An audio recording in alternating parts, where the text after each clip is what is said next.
G'day guys, how you going? Hope you're all doing very well. This afternoon I'm going to be doing a review of a drama from Australia, English language, released in the year 2010, directed by David Mitchell, and this movie is called Animal Kingdom. And the story of Animal Kingdom is as follows. Following the death of his mother, 17-year-old Joshua J. Cody moves in with his doting grandmother Smurf and her three criminal sons, the Cody boys. The eldest, Pope, is an armed robber in hiding from a group of renegade detectives. Then there's Craig, a successful but volatile drug dealer, and the youngest, Darren, who naively follows his brother's lead. Just as Pope's business partner and best mate, Barry Baz Brown, decides that he wants out, tensions between the Codys and the police explode. Jay finds himself at the centre of a cold-blooded revenge plot that turns his family upside down and throws him directly into the path of senior homicide detective Nathan Leckie. So the movie centres on Joshua. He's a 17-year-old. His mother has just passed away from a heroin overdose, so he is left in the care of his doting grandmother, nicknamed Smurf. Now, Smurf is a matriarch of a crime family. Her three boys, who are the uncles of Joshua, you've got Pope, you've got Craig and Darren. They're all heavily involved in the criminal world. So Joshua very soon becomes involved in the criminal world also, and he's heavily influenced by the crimes that his family are committing. So there is one event that leads the police to be very angered by the Cody family.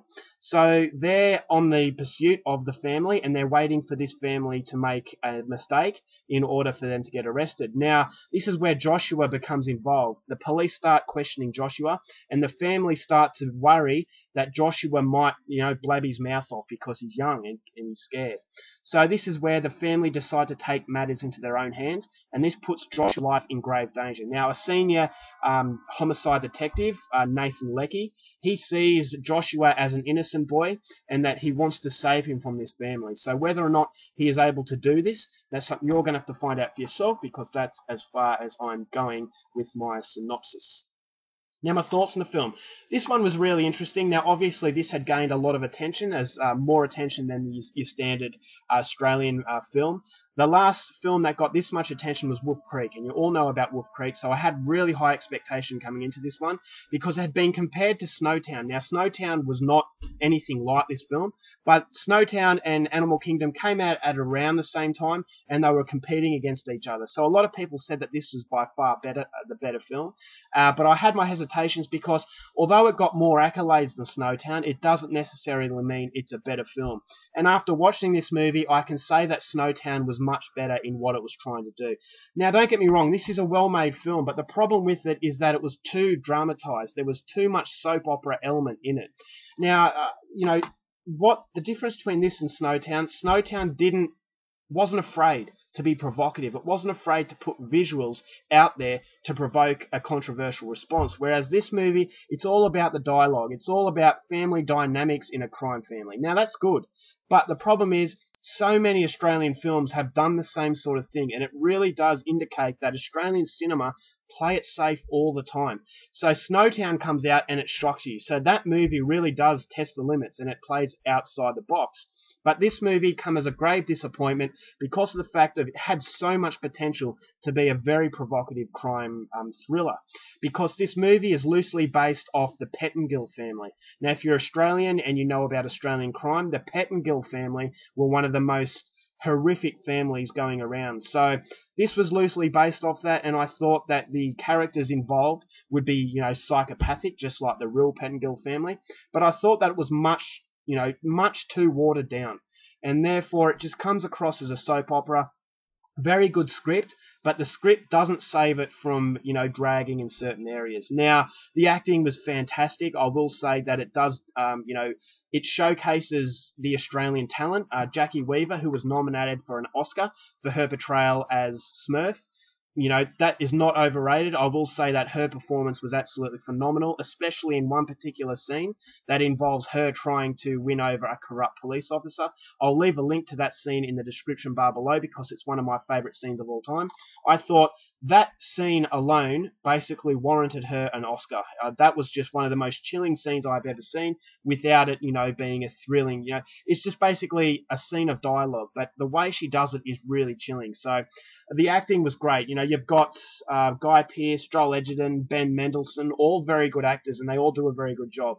My problem with the film also is the fact that the main character, I didn't sympathise with him enough, because it didn't feel like what he was doing was coming naturally.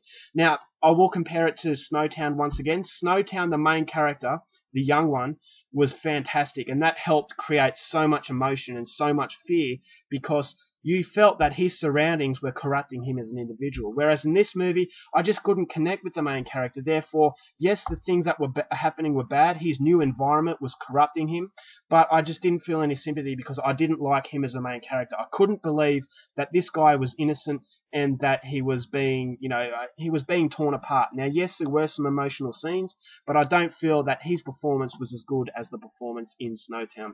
So, I mean, the ending was a little bit of a cop-out. I thought it was very rushed.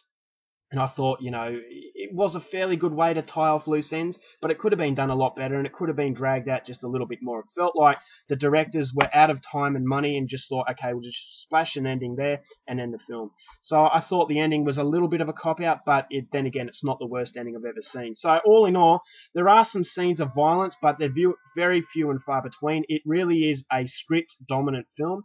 Now, the script was well done, as I said, but it doesn't save the film from dragging in a lot of places. So overall, it's not a bad film. Cinematography is very good. It captures the very seedy underworld of Australia that you don't necessarily see a lot, and that a lot of people outside of Australia won't be familiar with.